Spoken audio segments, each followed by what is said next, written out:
तो हाँ दोस्तों सत श्री अकाल जी। मैं रमनदीप सिंह एक बार फिर हाज़र हाँ तुहाडे अपने चैनल रमन इंस्टीट्यूट ते। सो स्वागत करदा जी सारिਆਂ ਦਾ ਇੱਕ ਵਾਰ ਤੋਂ ਫਿਰ ਚੈਨਲ ਉੱਤੇ। ਸੋ ਵੀਡੀਓ ਸ਼ੁਰੂ ਕਰਨ ਤੋਂ ਪਹਿਲਾਂ ਰਿਕੁਐਸਟ ਹੈ ਕਿ ਜਿਹੜੇ ਵਿਦਿਆਰਥੀ ਚੈਨਲ ਤੇ ਪਹਿਲੀ ਵਾਰ ਆਏ ਨੇ ਉਹ ਚੈਨਲ ਨੂੰ ਸਬਸਕ੍ਰਾਈਬ ਕਰ ਲੈਣ ਤੇ ਨਾਲ ਹੀ ਬੈਲ ਆਈਕਨ ਤੇ ਕਲਿੱਕ ਕਰ ਲੈਣ ਤਾਂ ਜੋ ਤੁਹਾਨੂੰ ਆਉਣ ਵਾਲੀ ਲੇਟੈਸਟ ਵੀਡੀਓ ਜਿਹੜੀ ਉਹ ਸਭ ਤੋਂ ਪਹਿਲਾਂ ਮਿਲਦੀ ਰਹੇ।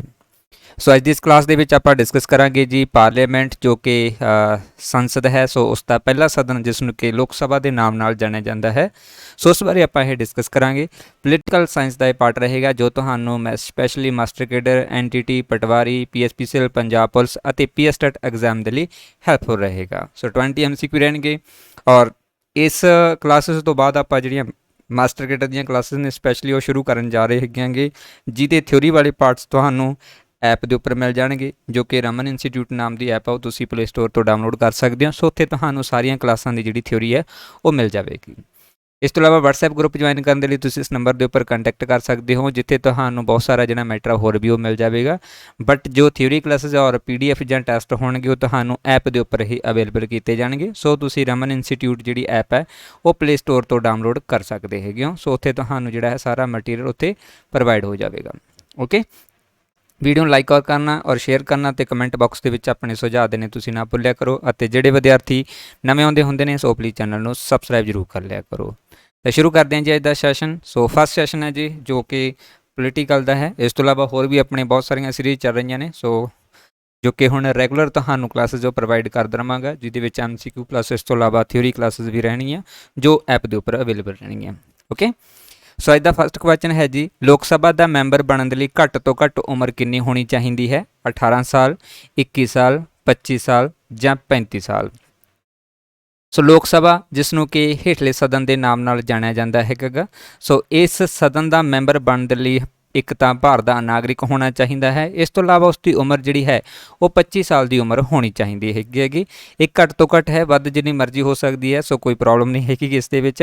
ओके, और याद रखियो जी ये आर्टिकल 84 दे विच दस्सिया गया है। ओके, आर्टिकल 84 दे खखा नंबर पार्ट यानी कि 20 नंबर जोड़ा पार्ट आप कह सकते हैं उस दे विच इसनूं ऐड किया गया है। ओके, सो इस दे अनुसार ये कहा गया है कि लोक सभा के मैंबर बनने लई उम्र 25 साल रहेगी घट तो घट। अते उत्थे ही जेकर राज सभा पुछदे हैं तो राज सभा के लिए जिहड़ा है मैंबर बनने लई उम्र 30 साल जी है वो निर्धारित की गई है। ये आर्टिकल 84 दे विच जिहड़ा है डिस्कस किया गया है। न्यूनतम आजू हैगी एज हैगी। सो इस दे अकॉर्डिंग हुंदा है। ओके, लोक सभा जिहड़ा है इस संसद का हेठला सदन हुंदा है, लोअर चैंबर हुंदा हैगा। ओके, जो कि आप इंग्लैंड के कॉन्स्टिट्यूशन तो इस कंसैप्ट में लेता है पार्लीमेंट में। सो उत्थों ही कॉपी करके साडे कॉन्स्टिट्यूशन दे विच ऐड है। लोक सभा ही एक यह सदन है जिहदे कोले सारियां ही शक्तियां दा जिहड़ा है वरतों करन दा अधिकार हुंदा है क्योंकि धन बिल भी जिहड़ा इस दे विच पेश किया जा सकता है। इस तो इलावा ज़्यादा पावरफुल भी ही हुंदा है क्योंकि इसनूं लोकां दे द्वारा जिहड़ा है वो चुनिया गया हुंदा हैगा। नैक्सट है जी 2 नंबर क्वेश्चन संसद का मैंबर बनने लई न्यूनतम उम्र कितनी है जी? 18 साल है, 21 साल है, 25 साल है या 30 साल है। सो सेम ही है जी संसद का भाव लोक सभा का मैंबर बनने लई उम्र जी है वो कितनी है? तो घट तो घट 25 साल की उम्र जी है वो होंदी हैगी जो किसी व्यक्ति ने संसद का मैंबर बनना होंदा है। स्पैशली वो भारत का नागरिक होना जरूरी होंदा हैगा। इस तो इलावा किसी सरकारी पदवी पर विराजमान नहीं हो सकता या फिर वह किसी तरह का क्रिमीनल भी जोड़ा नहीं होना चाहिए। सो व्यक्ति चोण नहीं लड़ सकता। बाकी हर एक व्यक्ति जिसकी उम्र 25 साल की है वो भारत के लिए लोक सभा या संसद के चोण लड़ सकता होंदा है। नैक्सट क्वेश्चन है जी 3 नंबर लोक सभा के लिए चोणों के बारे दे निम्नलिखित दे विचों किहड़ा कथन सही नहीं है? चोणां बालग मत अधिकार ते हुंदियां हन। चोणां दा संचालन चोण कमिश्नर करता है। चोणां लई मतदातां दी सूची जिहड़ी है वो राष्ट्रपति के निर्देशन अते नियंत्रण दे विच तैयार की जाती है। अते चौथा ऑप्शन है जी चोण आयोग के कहण ते राष्ट्रपति चोण आयोग नूं उसके कारजां दे विच सहायता दे लई लोड़ींदे कर्मचारी उपलब्ध करवाउंदा है। सो इन्हां दे विचों सही किहड़ा है वो आप डिसाइड कर चुके हैं बट ये दसना है कि किहड़ा पॉइंट इन्हां दे विचों सही नहीं हैगा। ओके, याद रखियो जी कि चोणां दे विच बालग मत अधिकार के आधार के उपर जिहड़ियां चोणां हुंदियां ने जिहड़ियां भी वोटां पैंदियां ने उहदे विच बालग मत अधिकार के आधार के उपर आपां वोट पा सकदे हुंदे हां। भाव ਇਹਦੀ ਉਮਰ 18 ਸਾਲ ਦੀ ਹੈ ਤੇ ਉਹਦਾ ਨਾਮ ਵੋਟਰ ਸੂਚੀ ਦੇ ਵਿੱਚ ਦਰਜ ਹੈਗਾ ਗਾ, ਉਹ ਵੋਟ ਦਾ ਇਸਤੇਮਾਲ ਕਰ ਸਕਦਾ ਹੁੰਦਾ ਹੈ। ਚੋਣਾਂ ਦਾ ਸੰਚਾਲਨ ਕਰਨ ਦੇ ਲਈ ਜਿਹੜਾ ਹੈ ਇੱਕ ਚੋਣ ਕਮਿਸ਼ਨਰ ਹੁੰਦਾ ਹੈ, ਜਿਸ ਨੂੰ ਮੁੱਖ ਚੋਣ ਕਮਿਸ਼ਨਰ ਕਹਿੰਦੇ ਹੈਗੇ। ਸੋ ਇਹ ਵੀ ਇਹਦੇ ਵਿੱਚੋਂ ਪੁਆਇੰਟ ਜਿਹੜਾ ਹੈ ਉਹ ਸਹੀ ਹੈਗਾ ਗਾ। ਇਸ ਤੋਂ ਇਲਾਵਾ ਚੋਣ ਆਯੋਗ ਦੇ ਕਹਿਣ ਤੇ ਰਾਸ਼ਟਰਪਤੀ ਚੋਣ ਆਯੋਗ ਨੂੰ ਉਸ ਦੇ ਕਾਰਜਾਂ ਦੇ ਵਿੱਚ ਸਹਾਇਤਾ ਕਰਨ ਦੇ ਲਈ ਲੋੜੀਂਦੇ ਕਰਮਚਾਰੀ ਜਿਹੜੇ ਹੈ ਉਹ ਉਪਲਬਧ ਕਰਵਾ ਸਕਦਾ ਹੈ। ਸੋ ਇਹ ਵੀ ਸਹੀ ਹੈ, ਬਟ ਇਹਦੇ ਵਿੱਚੋਂ ਸੀ ਆਪਸ਼ਨ ਜਿਹੜਾ ਹੈ ਉਹ ਗਲਤ ਹੈ, ਕਿਉਂਕਿ ਚੋਣਾਂ ਦੇ ਲਈ ਮਤਦਾਤਾਵਾਂ ਦੀ ਸੂਚੀ ਨੂੰ ਰਾਸ਼ਟਰਪਤੀ ਦੇ ਨਿਰਦੇਸ਼ਨ ਜਾਂ ਨਿਯੰਤਰਣ ਦੇ ਵਿੱਚ ਤਿਆਰ ਨਹੀਂ ਕੀਤਾ ਜਾਂਦਾ। ਇਹਨਾਂ ਦਾ ਜਿਹੜਾ ਨਿਰਦੇਸ਼ਨ ਕਰਨ ਵਾਲਾ ਵਿਅਕਤੀ ਹੁੰਦਾ ਹੈ ਉਹ ਰਾਸ਼ਟਰਪਤੀ ਨਹੀਂ, ਬਲਕਿ ਚੋਣ ਆਯੋਗ ਹੁੰਦਾ ਹੈ, ਇਲੈਕਸ਼ਨ ਕਮਿਸ਼ਨਰ ਹੁੰਦਾ ਹੈ। ਸੋ ਇਸ ਕਰਕੇ ਇਹ ਸੀ ਵਾਲਾ ਸਹੀ ਨਹੀਂ ਹੈ। ਸੋ ਚੋਣਾਂ ਦੇ ਲਈ ਜਿਹੜੀਆਂ ਮਤਦਾਤਾਵਾਂ ਸੂਚੀ ਤਿਆਰ ਕਰਨ ਦੀ ਜ਼ਿੰਮੇਵਾਰੀ ਹੁੰਦੀ ਹੈ ਉਹ ਭਾਰਤ ਦੇ ਮੁੱਖ ਚੋਣ ਕਮਿਸ਼ਨਰ ਦੀ ਹੁੰਦੀ ਹੈਗੀ ਹੈ, ਜਿਹੜਾ ਕਿ ਨਵੇਂ ਵੋਟਰਾਂ ਨੂੰ ਸ਼ਾਮਲ ਕਰਦਾ ਹੈ ਜਿਹਦੀ ਉਮਰ 18 ਸਾਲ ਦੀ ਹੋ ਚੁੱਕੀ ਹੁੰਦੀ ਹੈ, ਅਤੇ ਜਿਨ੍ਹਾਂ ਵੋਟਰਾਂ ਦੀ ਡੈਥ ਹੋ ਚੁੱਕੀ ਹੁੰਦੀ ਹੈ ਸੋ ਉਹਨਾਂ ਦੇ ਨਾਮ ਉਹ ਹਟਾ ਦਿੰਦਾ ਹੁੰਦਾ ਹੈ ਸੂਚੀ ਦੇ ਵਿੱਚੋਂ। ਇਸ ਤੋਂ ਇਲਾਵਾ ਜਿਹੜੀਆਂ ਰਾਜਨੀਤਿਕ ਪਾਰਟੀਆਂ ਨੇ ਉਹਨਾਂ ਨੂੰ ਮਾਨਤਾ ਦੇਣਾ ਅਤੇ ਉਹਨਾਂ ਨੂੰ ਚੋਣ ਨਿਸ਼ਾਨ ਨਿਰਧਾਰਿਤ ਕਰਨਾ, ਚੋਣਾਂ ਕਦੋਂ ਹੋਣਗੀਆਂ, ਚੋਣਾਂ ਨੂੰ ਡਾਇਰੈਕਟ ਕਰਨ ਦਾ ਜਿਹੜਾ ਕੰਮ ਹੈ ਉਹ ਸਾਰੇ ਦਾ ਸਾਰਾ ਇਲੈਕਸ਼ਨ ਕਮਿਸ਼ਨ ਦਾ, ਚੋਣ ਕਮਿਸ਼ਨਰ ਦਾ ਹੁੰਦਾ ਹੈ। ਓਕੇ, ਸੋ ਸੀ ਆਨਸਰ ਇੱਥੇ ਕਰੈਕਟ ਸੀਗਾ, ਮਤਲਬ ਇਹ ਗਲਤ ਸੀ ਇਹਨਾਂ ਦੇ ਵਿੱਚੋਂ। ਨੈਕਸਟ ਹੈ ਜੀ 4 ਨੰਬਰ, ਲੋਕ ਸਭਾ ਦੀਆਂ ਚੋਣਾਂ ਲਈ ਨਾਮਕਰਨ ਪੱਤਰ ਭਰ ਸਕਦਾ ਹੈ ਕਿਹੜਾ ਵਿਅਕਤੀ ਇਹਨਾਂ 'ਚੋਂ। ਸੋ ਆਪਸ਼ਨ 1 ਹੈ ਜੀ, ਭਾਰਤ ਦੇ ਵਿੱਚ ਨਿਵਾਸ ਕਰਨ ਵਾਲੇ ਕਿਸੇ ਵੀ ਵਿਅਕਤੀ ਦੇ ਦੁਆਰਾ ਦਾਖਲ ਕੀਤਾ ਜਾ ਸਕਦਾ ਹੈ ਨਾਮਕਰਨ ਪੱਤਰ। ਆਪਸ਼ਨ 2 ਹੈ, ਜਿਸ ਚੋਣ ਖੇਤਰ ਦੇ ਵਿੱਚ ਚੋਣਾਂ ਹੋਣੀਆਂ ਹਨ ਉੱਥੋਂ ਦੇ ਕਿਸੇ ਨਿਵਾਸੀ ਦੇ ਦੁਆਰਾ ਦਾਖਲ ਕੀਤਾ ਜਾ ਸਕਦਾ ਹੈ, ਜਾਂ ਫਿਰ ਭਾਰਤ ਦੇ ਕਿਸੇ ਨਾਗਰਿਕ ਦੁਆਰਾ ਜਿਸ ਦਾ ਨਾਮ ਕਿਸੇ ਚੋਣ ਖੇਤਰ ਦੀ ਮਤਦਾਤਾ ਸੂਚੀ ਦੇ ਵਿੱਚ ਦਰਜ ਹੈ ਉਹ ਦਾਖਲ ਕਰ ਸਕਦਾ ਹੈ ਇਸ ਨਾਮਕਰਨ ਪੱਤਰ ਨੂੰ, ਜਾਂ ਫਿਰ ਭਾਰਤ ਦੇ ਕਿਸੇ ਵੀ ਨਾਗਰਿਕ ਦੇ ਦੁਆਰਾ ਇਸ ਨੂੰ ਦਾਖਲ ਕੀਤਾ ਜਾ ਸਕਦਾ ਹੈ। ਓਕੇ, ਹੁਣ ਇੱਥੇ ਕਿਹਾ ਗਿਆ ਹੈ ਕਿ ਜਿਹੜਾ ਕੋਈ ਵਿਅਕਤੀ ਲੋਕ ਸਭਾ ਦੀਆਂ ਚੋਣਾਂ ਲੜਨਾ ਚਾਹੁੰਦਾ ਹੈ ਤੇ ਉਹਦੇ ਲਈ ਉਸਨੂੰ ਇੱਕ ਨਾਮਕਰਨ ਜਿਹੜਾ ਹੈ ਪੱਤਰ ਜਿਹੜਾ ਹੈ, ਯਾਨੀ ਕਿ ਨੋਮੀਨੇਟਡ ਜਿਹੜਾ ਲੈਟਰ ਹੈ ਉਹ ਦੇਣਾ ਪੈਂਦਾ ਹੈ। ਸੋ ਇਹਨਾਂ ਦੇ ਵਿੱਚੋਂ ਕਿਹੜਾ ਵਿਅਕਤੀ ਹੈ ਜਿਹੜਾ ਕਿ ਇਸ ਨਾਮਕਰਨ ਪੱਤਰ ਨੂੰ ਫਿਲ ਕਰ ਸਕਦਾ ਹੈ। ਸੋ ਇਹਦੇ ਵਿੱਚੋਂ ਸੀ ਆਨਸਰ ਕਰੈਕਟ ਹੈ ਜੀ, ਕਿਉਂਕਿ ਭਾਰਤ ਦੇ ਕਿਸੇ ਨਾਗਰਿਕ ਦੇ ਦੁਆਰਾ ਜਿਸ ਦਾ ਨਾਮ ਚੋਣ ਖੇਤਰ ਦੀ ਮਤਦਾਤਾ ਸੂਚੀ ਦੇ ਵਿੱਚ ਦਰਜ ਹੈ ਸਿਰਫ ਉਹੀ ਦਾਖਲ ਕਰ ਸਕਦਾ ਹੈ। ਉਹ ਨਿਵਾਸ ਕਿੱਥੇ ਕਰਦਾ ਹੈ ਇਸ ਨਾਲ ਕੋਈ ਫਰਕ ਨਹੀਂ ਪੈਂਦਾ, ਉਹਦਾ ਚੋਣ ਖੇਤਰ ਕਿਹੜਾ ਪੈਂਦਾ ਹੈ ਇਹਦੇ ਨਾਲ ਵੀ ਕੋਈ ਫਰਕ ਨਹੀਂ ਪੈਂਦਾ ਹੈ। ਉਹ ਭਾਰਤ ਦਾ ਨਾਗਰਿਕ ਹੈਗਾ ਇਹ ਵੀ ਜ਼ਰੂਰੀ ਹੈ, ਬਟ ਇਹ ਨਹੀਂ ਹੈ ਕਿ ਮਤਲਬ ਇਹਦੇ ਨਾਲ ਉਹ ਕਿਸੇ ਵੀ ਜਗ੍ਹਾ ਦੇ ਉੱਪਰ ਇਸ ਨੂੰ ਭਰ ਸਕਦਾ ਹੈ, ਬਟ ਉਹਦੇ ਲਈ ਜ਼ਰੂਰੀ ਹੈ ਕਿ ਉਹਦਾ ਮਤਦਾਤਾ ਸੂਚੀ ਦੇ ਵਿੱਚ ਨਾਮ ਦਰਜ ਹੋਣਾ ਚਾਹੀਦਾ। ਜੇਕਰ ਉਹ ਇਹ ਨਾਮ ਦਰਜ ਨਹੀਂ ਹੈ ਤਾਂ ਉਹ ਕਿਸੇ ਵੀ ਖੇਤਰ ਦੇ ਵਿੱਚ ਚੋਣ ਨਹੀਂ ਲੜ ਸਕਦਾ। ਸੋ ਇਸ ਲਈ ਭਾਰਤ ਦੇ ਕਿਸੇ ਵੀ ਨਾਗਰਿਕ ਦੇ ਦੁਆਰਾ ਜਿਸ ਦਾ ਨਾਮ ਕਿਸੇ ਚੋਣ ਖੇਤਰ ਦੀ ਮਤਦਾਤਾ ਸੂਚੀ ਦੇ ਵਿੱਚ ਦਰਜ ਹੈ ਉਹ ਆਪਣਾ ਨਾਮਕਰਨ ਪੱਤਰ ਲੋਕ ਸਭਾ ਦੀਆਂ ਚੋਣਾਂ ਦੇ ਵਿੱਚ ਦਰਜ ਕਰਵਾ ਸਕਦਾ ਹੈ। ਓਕੇ, ਸੋ ਇਹ ਸਾਡਾ ਜਿਹੜਾ ਲੋਕ ਸਭਾ ਪ੍ਰਤੀਨਿਧ ਅਧਿਨਿਯਮ ਯਾਨੀ ਕਿ ਐਕਟ 1951 ਦਾ ਪਾਸ ਹੋਇਆ ਸੀਗਾ, ਉਸ ਦੇ ਵਿੱਚ ਇਹ ਵਿਵਸਥਾ ਕੀਤੀ ਗਈ ਹੈਗੀ ਕਿ ਉਹੀ ਵਿਅਕਤੀ ਜਿਹੜਾ ਹੈ ਨਾਮਕਰਨ ਪੱਤਰ ਜਾਰੀ ਕਰ ਸਕਦਾ ਜਿਹਦਾ ਮਤਦਾਤਾ ਸੂਚੀ ਦੇ ਵਿੱਚ ਨਾਮ ਦਰਜ ਹੋਊਗਾ ਉਸ ਚੋਣ ਖੇਤਰ ਦੇ ਵਿੱਚ। 5 ਨੰਬਰ ਕੁਐਸਚਨ ਹੈ ਜੀ, ਲੋਕ ਸਭਾ ਦੇ ਵਿੱਚ ਰਾਜਾਂ ਨੂੰ ਕਿਸ ਆਧਾਰ ਦੇ ਉੱਪਰ ਸੀਟਾਂ ਦੀ ਜਿਹੜੀ ਉਹ ਵੰਡ ਕੀਤੀ ਗਈ ਹੈਗੀ, ਜਨਸੰਖਿਆ ਦੇ ਆਧਾਰ ਦੇ ਉੱਪਰ, ਖੇਤਰਫਲ ਦੇ ਆਧਾਰ ਦੇ ਉੱਪਰ, ਗਰੀਬੀ ਦੇ ਆਧਾਰ ਦੇ ਉੱਪਰ, ਜਾਂ ਭਾਸ਼ਾ ਦੇ ਆਧਾਰ ਦੇ ਉੱਪਰ। ਲੋਕ ਸਭਾ ਦੀਆਂ ਜਿਹੜੀਆਂ ਸੀਟਾਂ ਨੇ ਉਹ ਰਾਜਾਂ ਦੇ ਵਿੱਚ ਕਿਸ ਆਧਾਰ ਦੇ ਉੱਪਰ ਨੇ ਜੀ, ਸੋ ਇਹ ਹੈਗੀ ਹੈ ਜਨਸੰਖਿਆ ਦੇ ਆਧਾਰ ਦੇ ਉੱਪਰ। ਓਕੇ, ਸੋ ਜਿੰਨੀ ਜ਼ਿਆਦਾ ਜਨਸੰਖਿਆ ਹੋਵੇਗੀ ਉਨੀਆਂ ਜ਼ਿਆਦਾ ਜਿਹੜੀਆਂ ਉਹਦੀਆਂ ਸੀਟਾਂ ਹੋਣੀਆਂ, ਜਿੰਨੀ ਜ਼ਿਆਦਾ ਜਨਸੰਖਿਆ ਘੱਟ ਹੋਗੀ ਉਨੀਆਂ ਜ਼ਿਆਦਾ ਉਹਦੀਆਂ ਸੀਟਾਂ ਹੋਣੀਆਂ। ਜਿਵੇਂ ਕਿ ਐਗਜ਼ਾਮਪਲ ਦੇ ਤੌਰ ਦੇ ਉੱਪਰ ਜਿਹੜਾ ਹੈ ਯੂਪੀ ਦੀਆਂ ਸੀਟਾਂ ਸਭ ਤੋਂ ਵੱਧ ਹੈਗੀਆਂ ਨੇਗੀਆਂ, ਉਸੇ ਤਰੀਕੇ ਦੇ ਨਾਲ ਸਿੱਕਮ ਦੀਆਂ ਜਿਹੜੀਆਂ ਸੀਟਾਂ ਨੇਗੀਆਂ ਉਹ ਸਭ ਤੋਂ ਘੱਟ ਹੈਗੀਆਂ ਕਿਉਂਕਿ ਇਹਦੀ ਪਾਪੂਲੇਸ਼ਨ ਜਿਹੜੀ ਹੈ ਉਹ ਘੱਟ ਹੈਗੀ ਆ। ਸੋ ਉਹਦੇ ਆਧਾਰ ਦੇ ਉੱਪਰ ਜਿਹੜੀਆਂ ਸੀਟਾਂ ਨਿਰਧਾਰਿਤ ਕੀਤੀਆਂ ਜਾਂਦੀਆਂ ਹੈਗੀਆਂ ਨੇ ਪਾਪੂਲੇਸ਼ਨ ਦੇ ਆਧਾਰ ਦੇ ਉੱਪਰ। ਓਕੇ, ਨੈਕਸਟ ਹੈ ਜੀ 6 ਨੰਬਰ, ਭਾਰਤ ਦੇ ਸੰਵਿਧਾਨ ਦੇ ਅਨੁਛੇਦ 82 ਦੇ ਅਨੁਸਾਰ ਲੋਕ ਸਭਾ ਦੀਆਂ ਸੀਟਾਂ ਰਾਜਾਂ ਦੇ ਵਿੱਚ ਵੰਡੀਆਂ ਗਈਆਂ ਨੇਗੀਆਂ ਡੈਸ਼ ਜਨਗਣਨਾ ਦੇ ਆਧਾਰ ਦੇ ਉੱਪਰ ਨੇਗੀਆਂ। ਇਹ 1961 ਦੀ ਜਨਗਣਨਾ ਦੇ, 1971 ਦੀ ਜਨਗਣਨਾ ਦੇ, 1981 ਦੀ ਜਨਗਣਨਾ ਦੇ, ਜਾਂ 1991 ਦੀ ਜਨਗਣਨਾ ਦੇ। ਆਰਟੀਕਲ 82 ਦੇ ਵਿੱਚ ਇਹ ਮੈਂਸ਼ਨ ਕੀਤਾ ਗਿਆ ਹੈ ਕਿ ਕਿਹੜੀ ਜਨਗਣਨਾ ਦੇ ਆਧਾਰ ਦੇ ਉੱਪਰ ਰਾਜਾਂ ਦੇ ਵਿੱਚ ਸੀਟਾਂ ਦੀ ਵੰਡ ਕੀਤੀ ਗਈ, ਭਾਵ ਵੱਧ ਘੱਟ ਆਪਾਂ ਜਿਵੇਂ ਹੁਣ ਡਿਸਕਸ ਕੀਤਾ ਹੈ।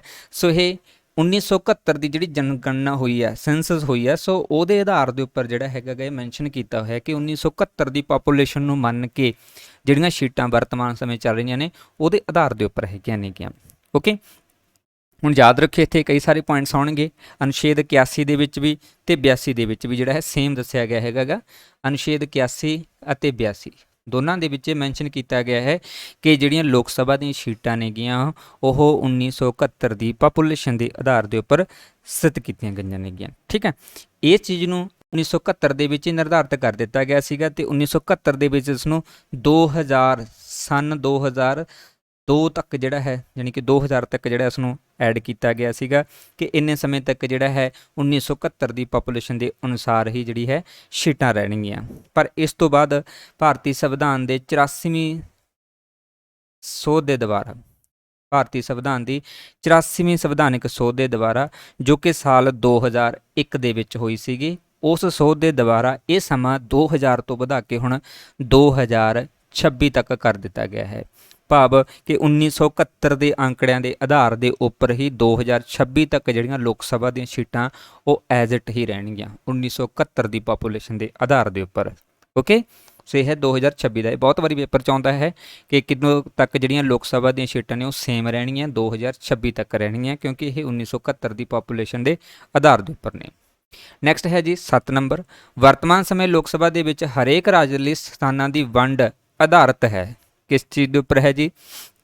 1951 ਦੀ ਜਨਗਣਨਾ ਦੇ, 1961 ਦੀ ਜਨਗਣਨਾ ਦੇ, 1971 ਦੀ ਜਨਗਣਨਾ ਦੇ ਜਾਂ 1981 ਦੀ ਜਨਗਣਨਾ ਦੇ। ਸੋ ਇਹ ਵੀ ਆਪਾਂ ਲਾਸਟ ਡਿਸਕਸ ਕਰ ਚੁੱਕੇ ਹਾਂ। ਸੋ 1971 ਦੀ ਜਨਗਣਨਾ ਸੈਂਸਸ ਦੇ ਆਧਾਰ ਦੇ ਉੱਪਰ ਵਰਤਮਾਨ ਸਮੇਂ ਲੋਕ ਸਭਾ ਦੀਆਂ ਸੀਟਾਂ ਜਿਹੜੀਆਂ ਉਹ ਹਰੇਕ ਰਾਜ ਦੇ ਵਿੱਚ ਵੰਡੀਆਂ ਹੋਈਆਂ ਨੇਗੀਆਂ। ਜਿੰਨੀਆਂ ਵੀ ਵੱਧ ਘੱਟ ਸੀਟਾਂ ਹੁਣ ਹੈਗੀਆਂ ਨੇਗੀਆਂ ਇਹ ਸਾਰੀਆਂ 1971 ਦੀ ਜਨਗਣਨਾ ਦੇ ਅਨੁਸਾਰ ਹੈ ਤੇ 2026 ਤੱਕ ਇਹ ਸੇਮ ਹੀ ਰਹਿਣਗੀਆਂ।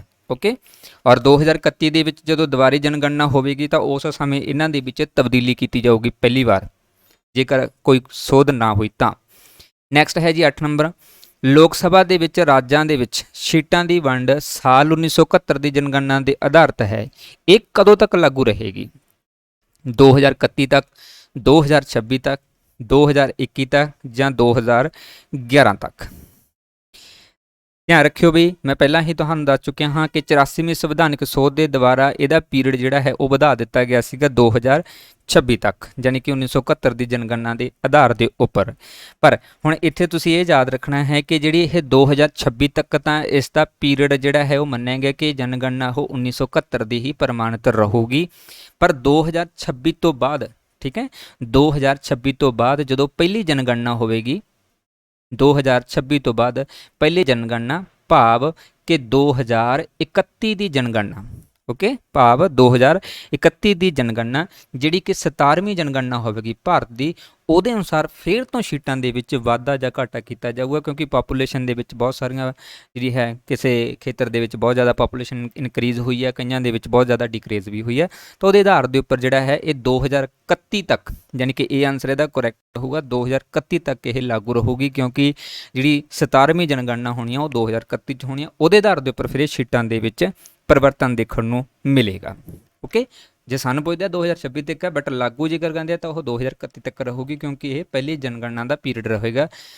ਓਕੇ, ਨੈਕਸਟ ਹੈ ਜੀ 9 ਨੰਬਰ, 84ਵੀਂ ਸੰਵਿਧਾਨਕ ਸੰਸ਼ੋਧਨ ਅਧਿਨਿਯਮ ਦੇ ਦੁਆਰਾ ਲੋਕ ਸਭਾ ਦੇ ਕੁੱਲ ਮੈਂਬਰਾਂ ਦੀਆਂ ਸੀਟਾਂ ਦੀ ਸੰਖਿਆ ਦਾ ਨਿਰਧਾਰਨ 1971 ਦੀ ਜਨਗਣਨਾ ਦੇ ਆਧਾਰਿਤ ਕੀਤਾ ਗਿਆ ਹੈ। ਇਹ ਉਦੋਂ ਤੱਕ ਨਹੀਂ ਬਦਲੀ ਜਾਏਗੀ ਜਦੋਂ ਤੱਕ ਇੱਕ ਸਾਲ ਵਿਸ਼ੇਸ਼ ਦੀ ਪਹਿਲੀ ਜਨਗਣਨਾ ਨਹੀਂ ਹੋਵੇਗੀ। ਇਹ ਸਾਲ ਕਿਹੜਾ ਹੋਵੇਗਾ? 2010 ਦਾ, 2015 ਦਾ, 2021 ਦਾ ਜਾਂ 2026 ਦਾ। ਇਹ ਲਾਸਟ ਕੁਐਸਚਨ ਤੁਹਾਨੂੰ ਮੈਂ ਸਮਝਾ ਚੁੱਕਿਆ ਹਾਂ ਕਿ ਵਿਸ਼ੇਸ਼ ਸਾਲ ਕਿ ਜਦੋਂ ਤੱਕ ਪਹਿਲੀ ਜਨਗਣਨਾ ਨਹੀਂ ਹੋਵੇਗੀ। ਸੋ ਪਹਿਲੀ ਜਨਗਣਨਾ ਹੁਣ 2021 ਦੇ ਵਿੱਚ ਹੋਣੀ ਸੀਗੀ ਤੇ 2021 ਦੇ ਅਕੋਰਡਿੰਗ 2026 ਨਹੀਂ ਬਣਦਾ ਹੈ ਕਿਉਂਕਿ 2026 ਤੱਕ ਤਾਂ ਫਿਕਸ ਹੈ। ਹੁਣ 2026 ਤੋਂ ਬਾਅਦ ਜਿਹੜਾ ਹੈ 2031 ਆਵੇਗਾ, ਉੱਥੇ ਇਹ ਫਿਕਸ ਹੋਵੇਗਾ, ਹੈ ਨਾ। ਸੋ ਇਸ ਲਈ ਇਹ ਪਹਿਲਾ ਸਾਲ ਜਿਹੜਾ ਹੋਵੇਗਾ ਜਾਂ ਪਹਿਲੀ ਜਨਗਣਨਾ ਨਹੀਂ ਹੋਵੇਗੀ ਉਹ 2026 ਦੀ ਹੋਵੇਗੀ। ਸੋ ਇਹ ਸਾਲ ਦੇ ਅਧੀਨ ਇਸ ਤੋਂ ਬਾਅਦ 2031 ਦੇ ਵਿੱਚ ਫਿਰ ਤੋਂ ਸੀਟਾਂ ਦੇ ਵਿੱਚ ਫਿਰ ਬਦਲ ਜਿਹੜੀ ਆ ਉਹ ਹੋਵੇਗੀ। ਮਤਲਬ ਕਿ ਸੀਟਾਂ ਦੇ ਵਿੱਚ ਜੇਕਰ ਵਾਧਾ ਘਾਟਾ ਜਾਂ ਬਦਲੀ ਨਹੀਂ ਕੀਤੀ ਜਾਵੇਗੀ ਉਹ ਸਾਲ ਹੈ 2026 ਦਾ ਤੇ 2031 ਦੇ ਵਿੱਚ ਜਾ ਕੇ ਇਹ ਚੇਂਜ ਹੋਣਗੀਆਂ ਨੇਗੀਆਂ। ਓਕੇ, ਨੈਕਸਟ ਹੈ ਜੀ 10 ਨੰਬਰ, ਭਾਰਤ ਦੇ ਸੰਵਿਧਾਨ ਦੇ ਵਿੱਚ ਨਿਰਧਾਰਿਤ ਕੀਤੀ ਗਈ ਲੋਕ ਸਭਾ ਦੇ ਮੈਂਬਰਾਂ ਦੀ ਅਧਿਕਤਮ ਸੰਖਿਆ ਹੋ ਸਕਦੀ ਹੈ 547, 545, 552 ਜਾਂ 550।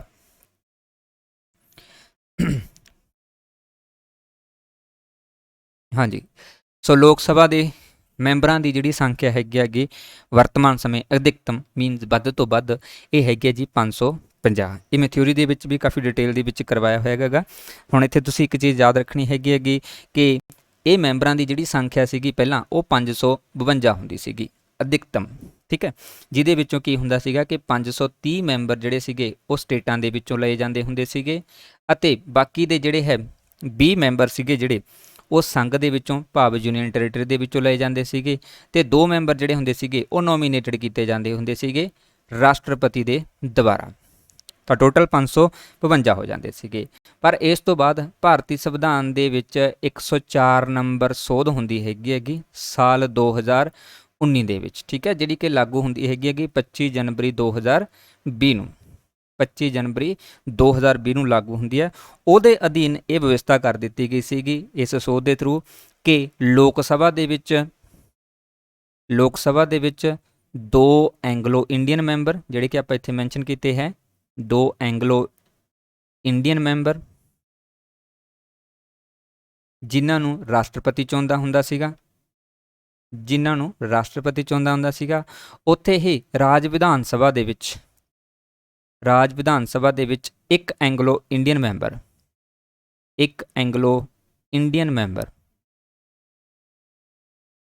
ਜਿਸ ਨੂੰ ਰਾਜਪਾਲ ਚੁਣਦਾ ਹੁੰਦਾ ਸੀਗਾ। ਓਕੇ, ਇਹ ਦੋਨੋਂ ਵਿਵਸਥਾਵਾਂ ਜਿਹੜੀਆਂ ਨੇ ਹੁਣ ਉਹ ਸਮਾਪਤ ਕਰ ਦਿੱਤੀਆਂ ਗਈਆਂ ਨੇਗੀਆਂ 104 ਨੰਬਰ 100 ਦੇ ਥਰੂ 2020 ਦੇ ਵਿੱਚ 25 ਜਨਵਰੀ 2020 ਤੋਂ।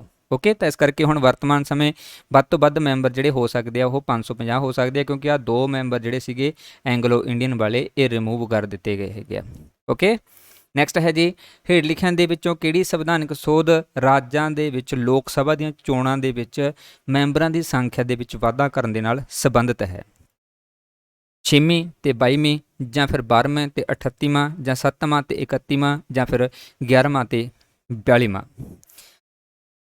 ਕਿਹੜੀ ਸੋਧ ਹੈ ਜਿਸ ਦੇ ਥਰੂ ਲੋਕ ਸਭਾ ਦੀਆਂ ਚੋਣਾਂ ਦੇ ਵਿੱਚ ਮੈਂਬਰਾਂ ਦੀ ਜਿਹੜੀ ਸੰਖਿਆ ਹੈ ਉਹਦੇ ਵਿੱਚ ਵਾਧਾ ਕਰਨ ਦੇ ਨਾਲ ਇਹ ਸੰਬੰਧਿਤ ਰਹੀ ਹੈਗੀ। ਓਕੇ, ਸੋ ਇਹਦੇ ਵਿੱਚੋਂ 7ਵੀਂ ਅਤੇ 31ਵੀਂ ਸੋਧ ਜਿਹੜੀ ਹੈਗੀ ਉਹ ਲੋਕ ਸਭਾ ਦੇ ਮੈਂਬਰਾਂ ਦੇ ਵਿੱਚ ਸੰਖਿਆ ਦੇ ਵਿੱਚ ਜਿਹੜਾ ਹੈ ਵਾਧਾ ਕਰਨ ਦੇ ਨਾਲ ਸੰਬੰਧਿਤ ਹੈਗੀ। ਓਕੇ, ਜਦੋਂ ਸ਼ੁਰੂਆਤ ਦੇ ਵਿੱਚ 1956 ਦੇ ਵਿੱਚ ਐਕਟ ਪਾਸ ਕੀਤਾ ਗਿਆ ਸੀਗਾ ਤਾਂ ਉਸ ਸਮੇਂ ਜਿਹੜਾ ਹੈ ਲੋਕ ਸਭਾ ਦੇ ਮੈਂਬਰ ਅਧਿਕ ਤੋਂ ਅਧਿਕ 500 ਹੁੰਦੇ ਸੀਗੇ ਟੋਟਲ। ਓਕੇ, ਟੋਟਲ 500 ਮੈਂਬਰ ਹੁੰਦੇ ਸੀਗੇ। ਇਸ ਤੋਂ ਇਲਾਵਾ ਜਿਹੜੇ ਹੈ 20 ਮੈਂਬਰ ਹੁੰਦੇ ਸੀਗੇ ਜਿਹੜੇ ਉਹ ਰਾਜਾਂ ਦੇ ਵਿੱਚੋਂ ਹੋਣੇ, ਯਾਨੀ ਕਿ ਟੋਟਲ 520 ਦੇ ਕਰੀਬ ਜਿਹੜੇ ਮੈਂਬਰ ਹੋ ਜਾਂਦੇ ਸੀਗੇ। ਇਸ ਤੋਂ ਬਾਅਦ ਭਾਰਤੀ ਸੰਵਿਧਾਨ ਦੇ ਵਿੱਚ 31ਵੀਂ ਸੋਧ ਕੀਤੀ ਗਈ ਸਾਲ 1971 ਦੇ ਵਿੱਚ 31ਵੀਂ ਸੋਧ ਕੀਤੀ ਗਈ ਸਾਲ 1971 ਦੇ ਵਿੱਚ। ਇਸ ਸਮੇਂ ਕੀ ਕਰ ਦਿੱਤਾ ਗਿਆ ਕਿ ਜਿਹੜੇ ਮੈਂਬਰ ਸੀਗੇ ਉਹਨਾਂ ਦੀ ਸੰਖਿਆ 525 ਪਲੱਸ 20 ਕਰ ਦਿੱਤੀ ਗਈ ਸੀਗੀ, ਯਾਨੀ ਕਿ ਟੋਟਲ ਮੈਂਬਰ ਜਿਹੜੇ ਹੈਗੇ ਉਹ 545 ਕਰ ਦਿੱਤੇ ਗਏ ਸੀਗੇ। ਓਕੇ, 525 ਮੈਂਬਰ ਰਾਜਾਂ ਦੇ ਵਿੱਚੋਂ ਤੇ 20 ਮੈਂਬਰ ਯੂਨੀਅਨ ਟੈਰੀਟਰੀ ਦੇ ਵਿੱਚੋਂ ਨਿਰਧਾਰਿਤ ਕਰ ਦਿੱਤੇ ਗਏ ਸੀਗੇ। ਓਕੇ, ਸੋ ਇਸ ਤਰੀਕੇ ਦੇ ਨਾਲ ਜਿਹੜਾ ਹੈ ਇਹ ਸੰਖਿਆ ਦੇ ਵਿੱਚ ਵਾਧਾ ਘਾਟਾ ਜਿਹੜਾ ਉਹ ਸਮੇਂ ਦੇ ਨਾਲ ਹੁੰਦਾ ਰਿਹਾ ਹੈਗਾ ਤੇ ਵਰਤਮਾਨ ਸਮੇਂ ਜਿਹੜੀ ਇਹ ਸੰਖਿਆ ਤੁਹਾਨੂੰ ਪਤਾ ਹੀ ਹੈ ਕਿ 550 ਹੋ ਚੁੱਕੀ ਹੈਗੀ। ਓਕੇ, ਨੈਕਸਟ ਹੈ ਜੀ 12 ਨੰਬਰ, ਸੰਵਿਧਾਨ ਦੀ ਕਿਸ ਸੋਧ ਦੁਆਰਾ ਲੋਕ ਸਭਾ ਦੇ ਮੈਂਬਰਾਂ ਦੀ ਸੰਖਿਆ 525 ਤੋਂ ਵਧਾ ਕੇ 545 ਕਰ ਦਿੱਤੀ ਗਈ ਸੀ? 31ਵੀਂ ਸੋਧ, 35ਵੀਂ ਸੋਧ, 42ਵੀਂ ਸੋਧ ਜਾਂ ਫਿਰ 45ਵੀਂ ਸੋਧ? ਸੋ ਇਹ ਸੋਧ ਨੰਬਰ ਹੈਗੀ ਹੈ ਜੀ 31ਵੀਂ। ਸੋ 31ਵੀਂ ਸੋਧ ਦੇ ਥਰੂ ਜਿਹੜਾ ਹੈਗਾ ਲੋਕ ਸਭਾ ਦੇ ਮੈਂਬਰਾਂ ਦੀ ਸੰਖਿਆ 525 ਤੋਂ ਵਧਾ ਕੇ 545 ਜਿਹੜੀ ਹੈ ਉਹ ਕਰ ਦਿੱਤੀ ਗਈ ਸੀਗੀ। ਓਕੇ, ਸੋ ਇਹ ਸੋਧ ਜਿਹੜੀ 31ਵੀਂ ਸੀਗੀ ਸਾਲ 1973 ਦੇ ਵਿੱਚ ਹੋਈ ਸੀਗੀ। ਓਕੇ, ਨੈਕਸਟ ਹੈ ਜੀ 13 ਨੰਬਰ, ਵਰਤਮਾਨ ਸਮੇਂ ਲੋਕ ਸਭਾ ਦੇ ਮੈਂਬਰਾਂ ਦੀ ਸੰਖਿਆ ਕਿੰਨੀ ਹੈ? 541, 543, 444 ਜਾਂ 454? ਵਰਤਮਾਨ ਸਮੇਂ ਜਿਹੜੇ ਹੈ ਲੋਕ ਸਭਾ ਦੇ ਮੈਂਬਰਾਂ ਦੀ ਸੰਖਿਆ ਹੈਗੀ ਹੈ ਜੀ 543। ਓਕੇ, ਵਰਤਮਾਨ ਸਮੇਂ ਇਹਨਾਂ ਮੈਂਬਰਾਂ ਦੀ ਸੰਖਿਆ ਜਿਹੜੀ ਹੈਗੀ ਉਹ 543 ਹੈ। ਪਹਿਲਾਂ 545 ਹੁੰਦੇ ਸੀਗੇ ਬਟ 2 ਮੈਂਬਰ ਜਿਹੜੇ ਐਂਗਲੋ ਇੰਡੀਅਨ ਸੀਗੇ ਉਹ ਰਿਮੂਵ ਕਰ ਦਿੱਤੇ ਗਏ, ਜਿਸ ਕਾਰਨ ਕਰਕੇ ਪ੍ਰੈਜ਼ੈਂਟ ਦੇ ਵਿੱਚ ਜਿਹੜੇ ਮੈਂਬਰ ਚੱਲ ਰਹੇ ਹੈਗੇ ਉਹ 543 ਚੱਲ ਰਹੇ ਹੈਗੇ। ਓਕੇ, ਇਹਨਾਂ ਦੇ ਵਿੱਚੋਂ 524 ਮੈਂਬਰ ਜਿਹੜੇ ਹੈਗੇ ਉਹ ਰਾਜਾਂ ਦੇ ਵਿੱਚੋਂ ਚੁਣੇ ਗਏ ਹੈਗੇ ਅਤੇ 19 ਮੈਂਬਰ ਜਿਹੜੇ ਹੈਗੇ ਉਹ ਯੂਨੀਅਨ ਟੈਰੀਟਰੀ ਦੇ ਵਿੱਚੋਂ ਚੁਣੇ ਗਏ ਹੈਗੇ ਆ। ਨੈਕਸਟ ਹੈ ਜੀ 14 ਨੰਬਰ, ਲੋਕ ਸਭਾ ਦੇ ਵਿੱਚ ਕੇਂਦਰ ਸ਼ਾਸਿਤ ਖੇਤਰਾਂ ਦੀ ਪ੍ਰਤੀਨਿਧਤਾ ਕਿੰਨੇ ਮੈਂਬਰ ਕਰ ਸਕਦੇ ਨੇਗੇ? 15, 20, 25 ਜਾਂ ਫਿਰ 29? वर्तमान समय ਆਪਾਂ ਜੇ ਗੱਲ ਕਰੀਏ ਤਾਂ ਲੋਕ ਸਭਾ ਦੇ ਵਿੱਚ ਕੁੱਲ 550 ਮੈਂਬਰ ਹੈਗੇ ਨੇਗੇ। 550 ਮੈਂਬਰਾਂ ਦੇ ਵਿੱਚੋਂ 530 ਮੈਂਬਰ ਜਿਹੜੇ ਹੈਗੇ ਆ ਉਹ ਰਾਜਾਂ ਨੂੰ ਪ੍ਰੈਜ਼ੈਂਟ ਕਰਦੇ ਹੈਗੇ ਅੱਗੇ, ਅਤੇ 20 ਮੈਂਬਰ ਜਿਹੜੇ ਹੈਗੇ ਅੱਗੇ ਉਹ ਯੂਨੀਅਨ ਟੈਰੀਟਰੀ ਨੂੰ ਹੈ। ਸੋ ਇਸ ਕਰਕੇ ਇਹਦਾ ਆਨਸਰ B ਸਹੀ ਰਹੂਗਾ। ਨੈਕਸਟ ਹੈ ਜੀ 15 ਨੰਬਰ, ਆਮ ਚੋਣਾਂ 2009 ਦੇ ਵਿੱਚ ਹੋਈਆਂ ਸੀ, ਜਿਸ ਦੇ ਵਿੱਚ 543 ਲੋਕ ਸਭਾ ਦੇ ਚੋਣਾਂ ਖੇਤਰਾਂ ਦੇ ਲਈ ਚੋਣਾਂ ਹੋਈਆਂ ਸੀ। ਇਹਨਾਂ ਦੇ ਵਿੱਚੋਂ ਲੋਕ ਸਭਾ ਦੇ ਕਿੰਨੇ ਸਥਾਨ ਰਾਜਾਂ ਦੇ ਲਈ ਪ੍ਰਾਪਤ ਹੋ ਗਏ ਸੀਗੇ? 525, 528, 530 ਜਾਂ 532। 2009 ਦੀਆਂ ਜਿਹੜੀਆਂ ਆਮ ਚੋਣਾਂ ਹੋਈਆਂ ਸੀਗੀਆਂ ਉਸ ਦੇ ਵਿੱਚ ਜਿਹੜੇ ਰਾਜ ਸੀਗੇ ਬਈ ਉਹਨਾਂ ਦੇ ਲਈ ਜਿਹੜੀਆਂ ਸੀਟਾਂ ਮਿਲੀਆਂ ਸੀਗੀਆਂ ਉਹ 530 ਸੀਟਾਂ ਮਿਲੀਆਂ ਸੀ, ਜਿਸ ਦੇ ਵਿੱਚ ਉਹ ਜੇਤੂ ਰਹੇ ਸੀਗੇ। ਨੈਕਸਟ ਹੈ ਜੀ 16 ਨੰਬਰ, ਲੋਕ ਸਭਾ ਦੇ ਵਿੱਚ ਕੇਂਦਰ ਸ਼ਾਸਿਤ ਪ੍ਰਦੇਸ਼ਾਂ ਦੇ ਲਈ ਕਿੰਨੀਆਂ ਸੀਟਾਂ ਰਾਖਵੀਆਂ ਨੇਗੀਆਂ? 20 ਨੇ, 25 ਨੇ, 30 ਹੈ ਜਾਂ ਫਿਰ 50 ਨੇ। ਲੋਕ ਸਭਾ ਦੇ ਵਿੱਚ ਕੇਂਦਰ ਸ਼ਾਸਿਤ ਪ੍ਰਦੇਸ਼ਾਂ ਦੇ ਲਈ ਤਕਰੀਬਨ 20 ਸੀਟਾਂ ਜਿਹੜੀਆਂ ਨੇ ਉਹ ਰਾਖਵੀਆਂ ਰੱਖੀਆਂ ਗਈਆਂ ਨੇਗੀਆਂ। ਓਕੇ, ਇਹਨਾਂ ਦੇ ਵਿੱਚੋਂ ਜੇਕਰ ਵਰਤਮਾਨ ਸਮੇਂ ਗੱਲ ਕਰੀਏ ਤਾਂ ਵਰਤਮਾਨ ਸਮੇਂ 19 ਹੈ, ਬਟ ਟੋਟਲ ਜੇਕਰ ਵੱਧ ਤੋਂ ਵੱਧ ਸੰਖਿਆ ਕਰੀਏ ਤਾਂ 20 ਹੈਗੇ ਨੇ। ਇਹਨਾਂ 19 ਦੇ ਵਿੱਚ ਵਰਤਮਾਨ ਸਮੇਂ ਨੋਟ ਕਰ ਲਿਓ ਕਿ ਕਿਹਦੀਆਂ ਸੀਟਾਂ ਕਿੰਨੀਆਂ ਨੇਗੀਆਂ। ਵਰਤਮਾਨ ਸਮੇਂ ਟੋਟਲ 19 ਸੀਟਾਂ ਦੇ ਵਿੱਚੋਂ ਕੰਮ ਚੱਲ ਰਿਹਾ ਹੈਗਾ, ਮਤਲਬ ਪ੍ਰੈਜ਼ੈਂਟ ਦੇ ਵਿੱਚ ਵਰਕ ਕਰ ਰਿਹਾ।